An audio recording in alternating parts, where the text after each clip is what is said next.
আদম নবী তো আমাদের আদি পিতা, ঠিক কিনা? আমাদের মুসলমান জাতির পিতা ইব্রাহিম নবী, ঠিক কিনা? আপনি যদি বলেন যে আদম নবী আমাদের আদি পিতা, আমি আদম সন্তান, আমার বাপেও আদম সন্তান, বাপরে আমি কালকে থেকে ভাই বলবো, ঈমান থাকবে? সামাজিক মূল্যবোধ থাকবে?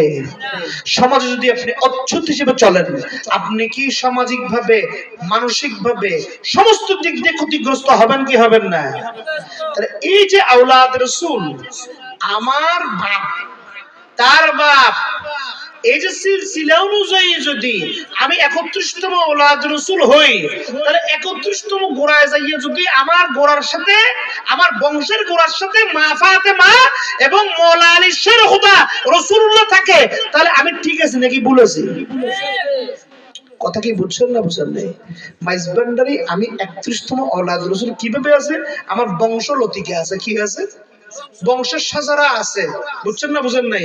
বৃক্ষ মূল থেকে উৎপন্ন হয়, কাণ্ড হয়, শাখা প্রশাখা হয় না? আরো শাখা প্রশাখা হয়, হয় কিনা?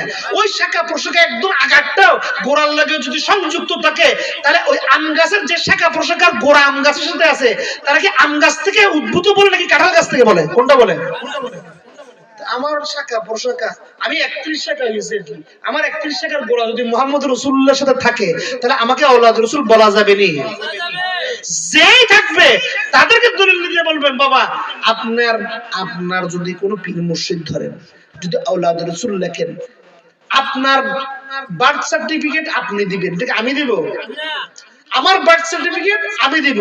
তা আমার বার্থ সার্টিফিকেট অনুযায়ী, আমার সজর অনুযায়ী এখানে ছাপানো আছে, দেখবেন পড়বেন, আমার বাবার নাম বাবা, এভাবে যে সাজারা আছে, এই সাজারা যদি মুহাম্মদ রাসূলুল্লাহ সাল্লাল্লাহু আলাইহি ওয়াসাল্লামের সাথে মা ফাতেমা আলীর মাধ্যমে যুক্ত থাকে, তাহলে আমি আওলাদ রাসূল, আর না থাকলে আমি আওলাদ রাসূল না।